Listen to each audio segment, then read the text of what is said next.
Well, it's time for Indian Wells, one of the most exciting, anticipated tennis tournaments in the world all year long.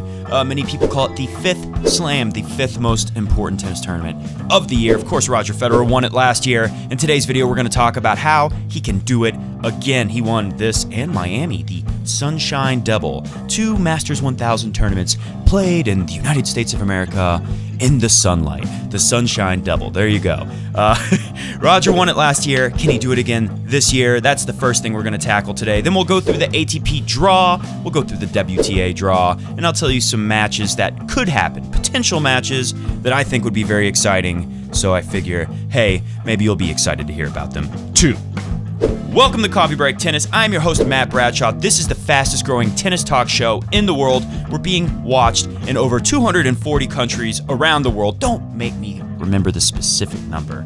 Mr. Goat, the co-host of the show, the talking tennis cat who loves Roger Federer and likes Djokovic a little better than Nadal. He's sitting right here in the Coffee Break Tennis table. Say hello, Mr. Goat. Welcome to a Coffee Break Tennis pod sip.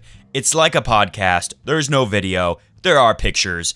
It goes by fast. At least it's supposed to go fast, but sometimes I go over time. Let's get into it. So if any of you out there are confused, what's going on? Why can't I see Matt? This is a new thing I'm going to try to do so that I can make videos faster and get them out there into YouTube land so you can see them quickly and we don't have to wait forever. This is a little easier to make without having to worry about the video side. So let's go to Twitter land.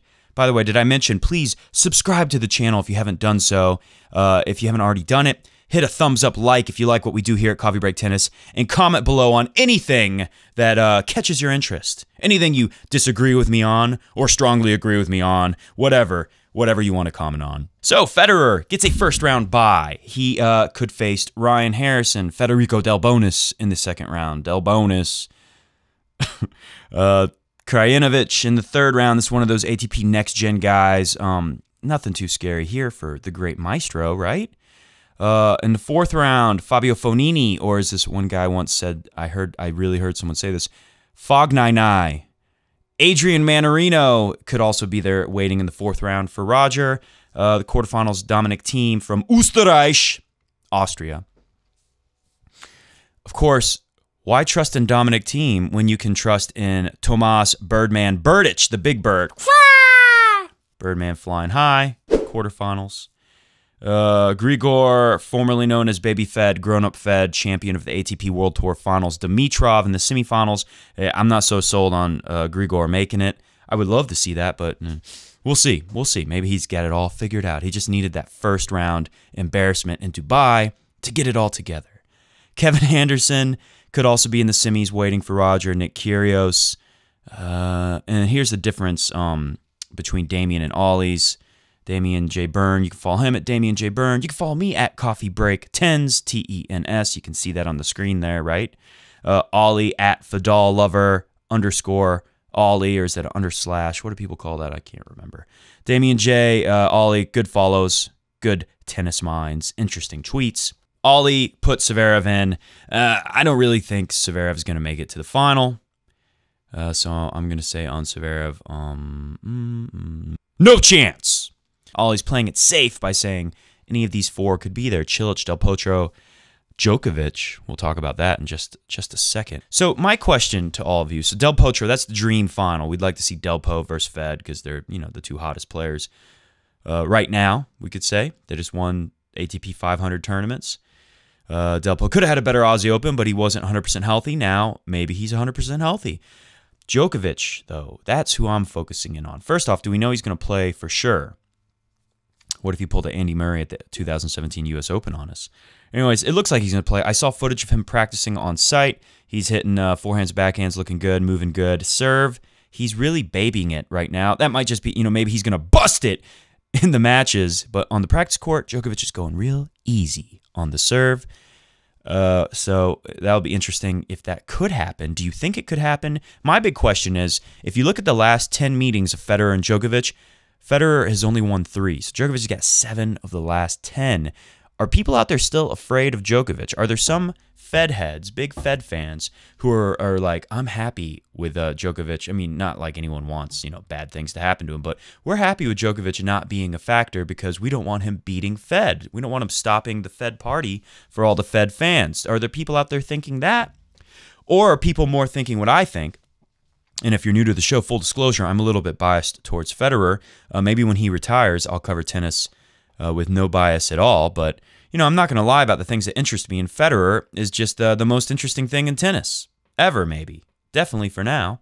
So I'm one of those Fed heads who thinks that I would love to see Djokovic, especially when he's not 100% yet, meet Federer in a tournament so Federer can catch up. He's behind one in the head-to-head. Djokovic has won, just 23 matches? 23 matches to 22. You know how I remember that? Because Michael Jordan, his number was 23. 23 matches to 22. I just looked it up to confirm it. Comment below, are you afraid of Djokovic at all? Or are you thinking like me, or do you love Djokovic and you hate Federer and you're watching Coffee Break Tennis and you're always like a little bit mad at me that I'm biased towards Fed? Comment that if that's what you think.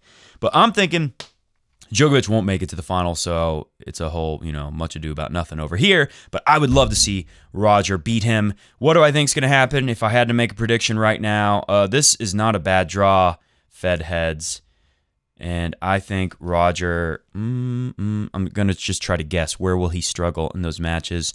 I think Roger is perfectly capable of getting through all those in straight sets. And I think he's going to win the tournament. What a shock. All right, let's look at the whole draw. And when we put the whole draw up, there you go. You can peruse through it at your own rate. But let me just tell you what stands out to me. Dimitrov, Verdasco could meet in the second round. If Verdasco makes it to the second round, Dimitrov is there because he's got to bye.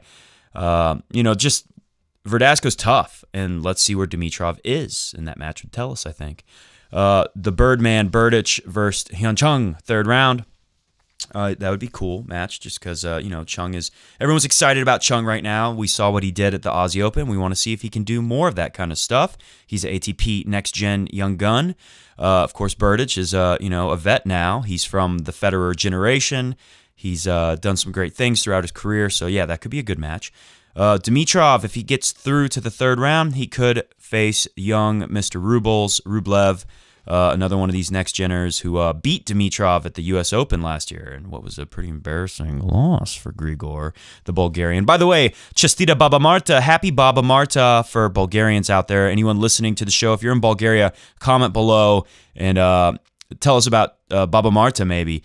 I know about it because I used to work with a lot of Bulgarian guys when I was younger, and Baba Marta is like a holiday in Bulgaria where Grandmother March, it's like good luck, the winter is over, and it's March, it's Baba Marta, opportunity. It's kind of like you make a New Year's resolution almost on Baba Marta. My understanding. Comment below if you know it better than me, but I love Chestita Baba Marta. Djokovic versus Del Potro in the fourth round. Ooh, that would be super cool, right? I hope we see that. Alexander Sasha Severa versus Raonic in the third round. These two big guys who are just mentally got to be exhausted, just struggling with so much frustration right now. So that's a match where I predict one of them will smash their racket. Okay, in the women's draw, here's the matches I have to look out for. Sloane Stephens, Azarenka, second round. Wow. So, yeah, there you go. Don't have to say much about that either. That could be awesome. Even if you don't like women's tennis, I know some people think that the women don't hit the ball hard enough and they only watch men's tennis. Well, Sloane Stephens versus Azarenka could be some hardcore ball bashing. They hit the ball pretty hard in that matchup. And, of course, who wouldn't want to watch Azarenka when she sounds like a human peacock? Take a listen.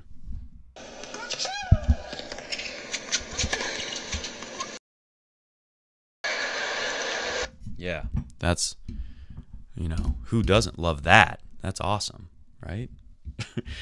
Honestly, I know some people get really frustrated by that. For some reason, it doesn't bother me. I notice it. It's funny. I think it's funny. But I really like watching Azarenka still, despite it. I know some people can't stand watching like Sharapova versus Azarenka because they both sound like that. But I think it's funny, and they hit the tennis ball really hard. It's fun to watch. All right, that's it for me. Those are the matches to watch out for at Indian Wells.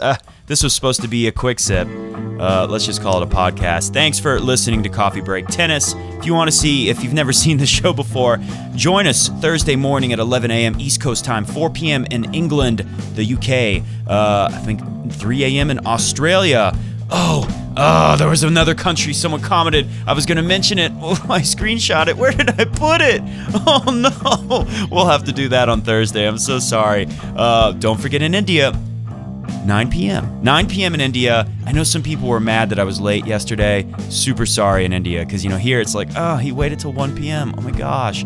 But in India, it's like, dude, it's like almost 1 a.m. I got to go to bed.